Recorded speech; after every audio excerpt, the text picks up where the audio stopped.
Something shifted, quiet but irreversible. After that day, Gail and Bob began to see each other often, though not every day. Most times it was at night after her long classes had ended. Sometimes they lingered in front of her dorm, other times beneath the tall trees near her department, where benches had been placed for tired students to rest. Occasionally, she visited his department or even his home, but never again his office. Neither of them wanted the awkwardness of running into Kelly. Each meeting carried its own magic.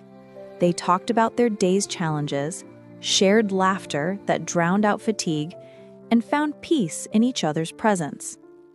Their kisses grew more frequent, gentle, lingering, full of longing. Each one spoke the words neither dared to say aloud. At his home, Gail never felt fear. Bob never pressured her. They often sat apart on different sofas, conversations spilling easily into the quiet. Only when she was leaving did they share that emotional hug, that kiss, the kind of goodbye that made them both wish time could pause. But word traveled quickly. Somehow, Kelly discovered Gail's constant meetings with Bob. His anger was fierce, but he never confronted them directly. Instead, he spread whispers, telling anyone who would listen that the director of socials had stolen his woman. Gail and Bob ignored the noise. Their bond meant more than idle gossip. Around Gail, Bob was freer than anyone had ever seen him. He acted almost boyish, letting his guard down completely. On campus, when he knew she was comfortable, he would lean against her, resting his head on her shoulder like a child seeking warmth. Gail would laugh softly, amused, and lean in too. Their smiles carried a secret that words could not capture. But neither of them ever voiced their true feelings. Bob believed his actions were enough. He assumed she knew how deeply he cared, so he waited for her to match his depth at her own pace. Gail, however, saw something entirely different. To her, his fame, charm, looks, and kindness, qualities admired by everyone, meant he could never truly be hers. She convinced herself she was only a passing distraction in his busy, admired world. Then Bob made it worse. In an effort to stir her heart, he confessed that he already had a girlfriend in another town, someone he had been with for a while. He told Gail about how much this woman loved him, how he loved her, and how he planned weekend visits to see her or host her when she came. Gail never showed hurt. On the outside, she smiled, calm and composed, but inside, her heart cracked quietly. His words confirmed her worst fear, that she was temporary, never meant to last. On those weekends, she never called or texted. Instead, she withdrew, her silence heavy. Alone in her room, she pictured him clinging to another woman, doing the things she wished he would do with her. Some days, she dreamed of another reality, where he was home alone on weekends, where she could visit, go to the market with him, cook side by side, wash dishes together, cuddle in his arms. But she would always snap out of it, reminding herself that such a life belonged to Vic, not her, and never would. Those thoughts froze her heart, even as her lips still longed for his whenever they met. Bob noticed the change. He mistook her restraint for indifference, believing she only wanted him in the moment. Yet, in truth, he was in love. He spoke her name proudly to his family and close friends, but with Gail, he never stopped speaking of the other woman. What he never knew was that Gail loved him more deeply than she could express. She thought of him even in her dreams, once even awaking to hear herself call out his name. She was so consumed by him, yet perhaps because she was new to love, she didn't know how to show it in ways he would recognize. The final blow came unexpectedly. One afternoon, while Gail was with him, he received a phone call from a family member. Casually, he mentioned he was with Gail. On the other end, the voice chuckled dismissively. "It's Vic, we know, not Gail." She heard it, every word. Her heart shattered silently. That moment confirmed what she had always feared. Whatever they had was not real, and it would never last. As the session drew to a close, Gail made her choice. She accepted Daniel, a persistent admirer who had been waiting patiently for her heart. One day, she even brought him to Bob's apartment and introduced him. Bob's smile was polite but strained, his face betraying what his lips could not say. Still, he managed a quiet, "Take care of Gail." After that, their meetings became rare. Bob graduated, leaving campus life behind. Their communication dwindled until it disappeared. Each went their separate way. A year later, they reached out, spoke, and agreed to meet at a park. Gail wanted a moment of quiet with him, one last time, to sit beside him, maybe snuggle into him, and breathe in the silence or words they had left. She wanted closure. But to her disappointment, Bob arrived with a male friend. Seeing that, she felt her hope weaken. She concluded he never truly wanted to spend more time with her. That was why he had brought someone else. From that day, she resolved never to reach out again. Her relationship with Daniel lasted a little over a year. She gave her time, her best, her presence. He claimed he did the same, but Gail noticed irregularities she chose not to dwell on. Then, news reached her. Daniel's wedding was just 2 months away. Her world collapsed. She didn't confront him. She didn't weep in front of him. She simply withdrew, her silence sharper than anger. When he finally came a month later to confess, expecting tears and accusations, she only gave him a faint smile. She said softly, "I know." Daniel froze, shocked. But Gail did not fight, did not curse, did not blame.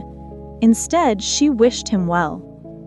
Yet inside, she was burning with pain, burning with betrayal, and the silent ache of a heart that had loved twice and been broken both times. Gail became stronger, not overnight, not without scars, but slowly she learned to stand taller in her pain. She poured her energy into herself, her studies, her growth, her dreams. For 2 years, she refused the idea of love. She told herself she was enough, that needing no one was better than being broken again. By her final year, she dared to try once more. She let her walls down for someone new, allowing hope to seep into the cracks of her guarded heart. For 5 months, she gave the relationship her best. She smiled again, allowed herself to dream again. But one afternoon, everything changed. She visited his home, unsuspecting, carrying with her trust and innocence. That afternoon, he betrayed it. He forced himself on her. He stopped only when her tears broke him from his act, but what he had taken from her could never be returned. He blamed it on her beauty, her presence, on the way she had tortured him with restraint. He begged, pleaded, apologized, but his words were ashes. Gail walked away. And with her steps, another part of her heart hardened.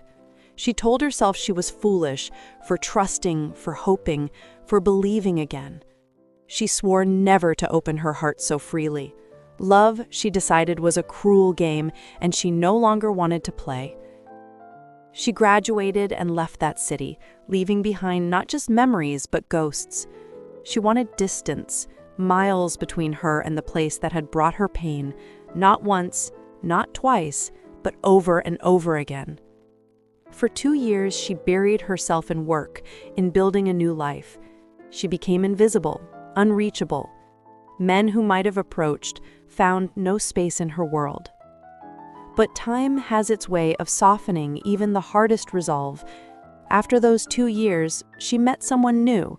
He was gentle, patient, and their connection reminded her of Bob, of how natural it had once felt to belong to someone. Against her fears, she let herself trust again. She prayed for it to last. She wanted marriage, a future, stability. But as months stretched into years, the silence of his intentions grew louder. 1 year passed, then 2, and still no assurance. When she finally gathered the courage to ask where they were headed, he gave her only 2 words that destroyed her hope. "It's complicated." She didn't understand, and he offered no clarity. Instead, he pulled away, creating a distance that hurt more than anger ever could. She stayed 1 more year, hoping he would return to her fully.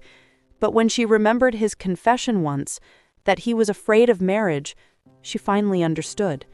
She wasn't what he wanted. Quietly, she walked away. By now, Gail began to believe love wasn't meant for her. Maybe she was destined to walk life's path alone. She focused on her career, her independence, her strength. For 3 years, she gave no man the chance to break her again. But family and friends urged her not to give up, to try again. And so, towards the end of that 3rd year, she gave in. She entered another relationship. This time, the man wanted marriage, but he came with storms of his own. He was quick to anger, prone to breaking things when fury blinded him. He silenced her opinions, dismissed her voice. Sometimes he made subtle comments about her body, pretending it was concern. She knew she could not endure that kind of love. She left.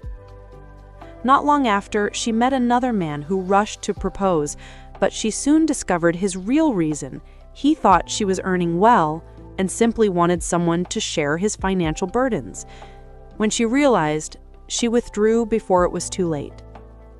At this point, it was safe to say Gail was unlucky in love, her heart a battlefield of wounds and ashes. Meanwhile, Bob's story unfolded in its own way. Years after their paths had separated, he once tried reaching out to Gail, but when she told him she had moved far away, he let it be, believing distance would only make things harder. His life thrived for a while, but storms came for him too. Financial troubles swept through, breaking him down to the point of near depression. His girlfriend left when he could no longer support her. Alone and hurting, he moved to another city to start again, to heal. There, he found another chance at love. This time, it was steady, healing, kind. 6 months into the relationship, he proposed. Shortly after, they were married. Gail saw the news about Bob's wedding on one of his social media posts. For a moment, her heart stumbled. Memories came flooding back. Sweet, bitter, everything in between. She sat still, letting the tide of emotions wash over her. Then, with quiet strength, she typed a short, honest message congratulating him and wishing him well. Bob responded, polite but brief, and that was it. From time to time, she stumbled across his pictures, him, his wife, his life. She would look at them with no particular feeling, no bitterness, no longing, just acceptance. She truly wished him well. Deep inside, she was even happy for him, because love, she believed, was never about possession. If you truly loved someone, their happiness, whether or not it included you, should still bring you joy. Then, one fateful Friday night, Bob posted a picture of his brother, Chris.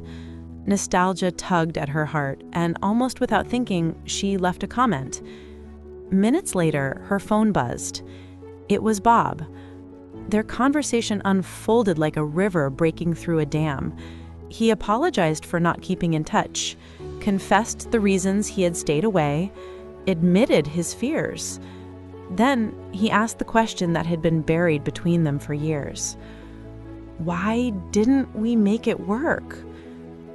And that was the moment Gail finally saw the truth. He had been madly in love with her all along.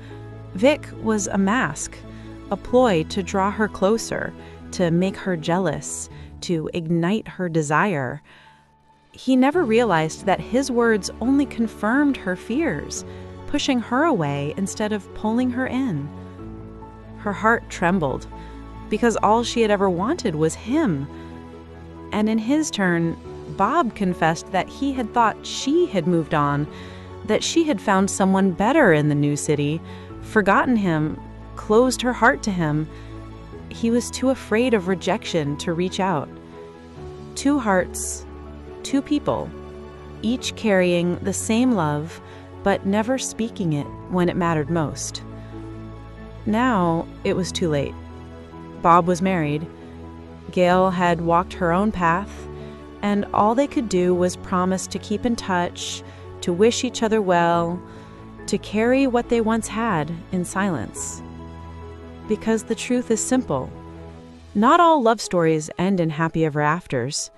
Some last, some burn.